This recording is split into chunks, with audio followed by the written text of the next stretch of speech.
alam. Jadi semakin banyak kita berinteraksi dengan alam, termasuk tadi saya sampaikan, ya, usahakanlah sebulan sekali mungkin ya, Bapak Ibu sekalian mengajak anak-anaknya, ya, keluarga, ya, atau siapapun lah gitu kan, untuk pergi ya ke tempat-tempat yang sifatnya bisa kita berinteraksi dengan alam, ya.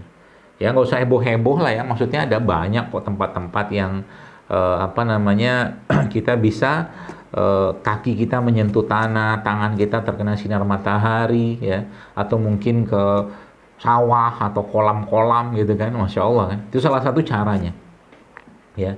Termasuk juga, jadi kalau di luar daripada itu semua justru malah kita ya apa namanya upayakan mengerjakan apa-apa yang diperintahkan dalam syariat itu secara waktunya ya, misalkan sholat tepat waktu ya, waktu tidur ya tidur, waktu makan ya makan, seterusnya seperti itu. Baik, itu poin pertama. Lalu poin yang kedua apa? Setelah kita berinteraksi dengan alam ini Bapak-Ibu sekalian, maka makanlah ya, konsumsilah semua yang ada di alam ini secara utuh ya. Maksudnya gimana? Gini loh. Kalau Anda misalkan mengkonsumsi misalkan lah ya apa namanya jus ya, atau jeruk lah. Jeruk yang sudah diperes mungkin, atau di jus yang sudah dikemas, dipabrikasi. Ya, jeruk itu emang ciptaan Allah kita tahu, tapi ketika sudah dikemas, sudah difabrikasi, sudah ditambahkan dengan bahan-bahan yang mempertahankan kelangsungan atau mungkin expire-nya, maka dia sudah bukan lagi bahan-bahan alami yang saya maksud. Jadi keterikatan kita tadi dengan alam tadi secara fisik ya, bersentuhan apa segala macam, matahari, air segala macam. Yang kedua, ini bagaimana tubuh kita ini mendapatkan asupan-asupan dari produk-produk yang Allah ciptakan di alamnya ini secara utuh dan secara tidak tidak banyak mengalami pengolahan. Ya, tidak banyak mengalami pengolahan. Maka subhanallah sekalian, ya, kalau itu benar-benar bisa kita lakukan, maka tubuh kita akan melakukan metabolismenya secara optimal. Ya. Maksudnya, atau mungkin cara sederhananya gimana? Gampang. Ya. Contoh begini. Anda ya misalkan Bapak Ibu yang hidup atau tinggal di daerah Jawa Barat gitu. Misalkan kita tahu Jawa Barat ini kan penuh dengan penuh dengan sayuran ya. Orang Jawa Barat itu suka daun-daunan ya. Daun ini, daun itu segala macam ya, kecuali daun pintu katanya. Daun pintu emang enggak ya. Masya Allah ya. Makanya orang Jawa Barat ya Masya Allah ya, lembut-lembut ya. Bahasanya itu lembut-lembut gitu. Karena emang suka makan ijo-ijoan. Kan gitu ya, benar ya. Dan ini salah satu hal yang sangat-sangat bagus sebenarnya ya, bagi tubuh kita. Jadi ada kemangi lah, ada timun lah, ada apa tuh namanya, ada seledri lah, ada apa macam-macam kalau kita makan di warung Sunda itu kan, Masya Allah ya. Semoga Allah berkahi ya negeri kita ini ya, termasuk di daerah-daerah tanah Sunda itu yang penuh dengan sayuran-sayuran tadi. Dan kebiasaan seperti ini yang harusnya kita pertahankan ya. Jadi tidak hanya di tanah Sunda ya, tempat lain pun ya, kita di kan Jakarta, Depok, Bekasi, Tangerang segala macam, kita juga bisa mendapatkan asupan tadi gitu kan. Jadi bukan usahakan, kalau boleh saya bilang tuh ya paksain gitu kan, dalam satu hari itu ada sayur, buah-buahan yang masih utuh, yang masih fresh yang kita makan. Apalagi Anda yang hobinya masak ya, yang ngulik-ngulik sebentar lah gitu kan, sayurnya beraneka macam warna dan rasa tadi, potong-potong kecil gitu kan, masukkan dalam satu mangkok kecil ya, lalu kasih minyak zaitun sedikit, kasih jeruk nipis sedikit, kasih madu sedikit, kasih garam sedikit, semua sedikit, nggak usah banyak-banyak ya. Lalu kasih kacang-kacangan sedikit, mau kacang almond, kacang macam-macam lah, edamame apa macam-macam ya. Itu udah sehatnya luar biasa. Jadi tubuh kita itu mungkin kalau dikirimi atau mungkin diberikan makanan-makanan tadi itu ya Masya Allah ya, dia akan mengucapkan jazakallah khair gitu kan. Semoga Allah membalas kebaikan Anda gitu kan. Maksudnya mereka berterima kasih kepada kita. Nah tapi kan orang Jawa Barat, orang Sunda gitu kan ada makanan juga yang nggak sehat. Contohnya apa? Ya cireng, cilok, seblak, gitu. Nah itu ujian dan cobaan. Ujian dan cobaan. Jadi kita, Anda ya mungkin ya itu harus bertahan dari godaan tadi. Berarti nggak boleh tuh makan cilok, cireng, seblak. Ya siapa yang melarang gitu kan? Cuman kan kita ya kalau mau sehat ya bolehlah makan makanan tadi gitu kan. Tapi itu jangan sering-sering gitu kan. Ya, jangan sering-sering. Ini tiap hari yang dimakan itu terus gimana mau sehat ya? Nggak ada sayur, nggak ada buah-buahan ya. Buah-buahan juga sama ya. Anda bisa makan langsung ya, atau lagi saya yang sering sampaikan itu ya, di saat seperti sekarang ini ya. Kalau saya boleh sarankan kepada Bapak sekalian ya, sayuran dan buah-buahan itu jangan pernah tinggal dalam menu makanan Anda dalam bentuk apapun. Ah dokter, saya sudah makan sayur tadi, sayur nangka di rumah makan Padang. Ah bukan itu yang saya maksud, bukan. Ya. Itu bukan sayur yang saya maksud. Dia udah pakai santan dia, ya udah pakai santan pun dipanaskan, bukan itu. Ya. Tapi yang saya maksud di sini adalah ya sayur beneran tadi saya tampakkan tadi.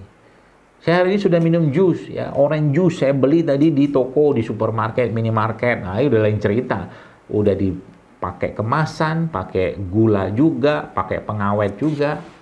Ya sudahlah, ya nggak banyak faedah yang kita dapatkan di situ.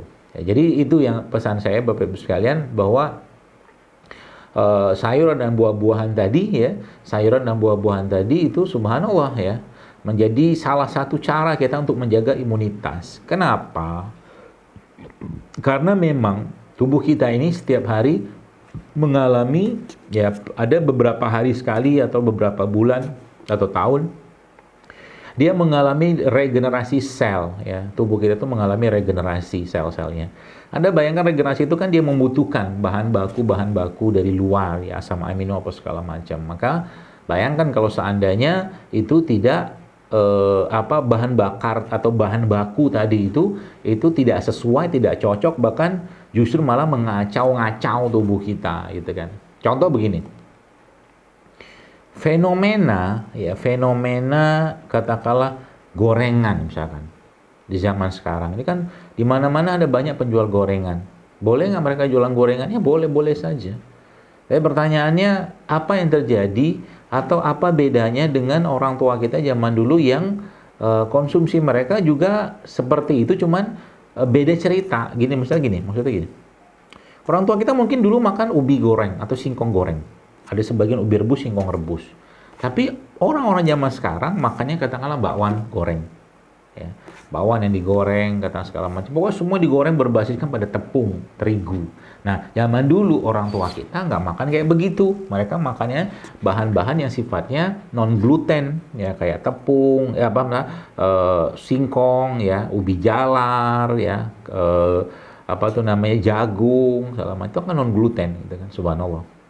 Apa yang terjadi ya? Beda lah. Makanya saya bilang tadi, tubuh kita itu ibarat kata dia gini, misalnya lock and key chain, tak, gitu ya. Ketika ada yang mau diganti, terus tiba-tiba bahan baku ini keliru, pasti akan terjadi salah cetak, gitu loh. Maka tidak heran di zaman sekarang ini penyakit-penyakit itu muncul ya akibat rusaknya atau terganggunya salah satu sumber imunitas tubuh kita, yang semua itu berawal dari pencernaan atau usus. Ya. Orang-orang barat itu nyebutnya leaky gut. Ya. Leaky gut itu ususnya bocor. Nah, ada sebuah kalimat atau kata-kata dalam bahasa Arab, ini bukan hadis setahu saya. Tapi kata-kata ini cukup baik ya kita pakai, itu al-maidatul baitudah.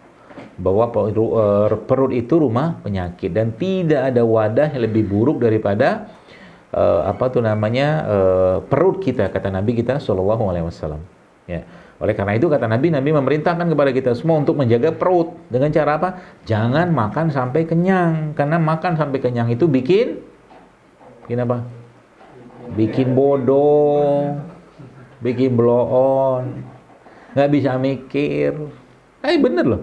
Bukan hanya itu, ulama-ulama pun menyebutkan bahwa makan sampai kenyang itu menyebabkan lemahnya iman. Ngeri kan? Sampai iman pun bisa lemah gara-gara kebanyakan makan. Gitu loh. Maka orang-orang barat itu kan kadang-kadang mereka ada perlombaan makan burger gitu kan. Wah, wah, wah, wah, wah. Nah, ini lomba sesama syaitan, saya bilang. Syaitan bikin perlombaan. Iya, makan pakai tangan kiri kanan sampai dimasukin terus. Ya, udah gitu nih makan burger pula. Ya, burger. Saya pernah menonton sebuah video dokumenter ya di TV berbayar. Ya, saya nggak sebutkan judulnya apa, tapi itu saya ya Allah ngeri ya. Bagaimana industri makanan itu sekarang itu benar-benar menjadikan kita itu sebagai target untuk repeat ordernya. Orang Indonesia kayak saya ini bersalah ya. Itu subhanallah ya, lidah kita nih sebagian besar lah ya. Mungkin ada yang enggak. Saya pernah kenal orang yang enggak pernah terkena dengan mie instan lidahnya dari zaman dulu. Itu Masya Allah ya. Ada orang kayak, tapi kita semua nih kan model kayak saya begini kok kuliah gitu kan. Apalagi sudah akhir-akhir bulan gitu kan. Mau judulnya kadang-kadang diet. Saya tuh ingat banget dulu. Waktu masih kuliah gitu kan. Akhir-akhir bulan gitu kan pergi ke tukang bubur ayam depan kos. Ah gitu. Beli bubur ayam? Enggak. Beli kuahnya, Pak. Kuahnya. Terus kuahnya dimakan pakai apa? Kerupuk. Sian banget. Masya Allah. Begitulah perjalanan mahasiswa. Ya. Beli kerupuk berapa? 200 gitu kan. Beli kuah bubur ayam gopek 500. Zaman saya masih bisa. Jadi modal seceng juga bisa tuh udah makan. Kok makannya dikit banget tuh lagi diet. Keren kan? Gayanya begitu. Ya kalau nggak ada duit, nyaman dulu.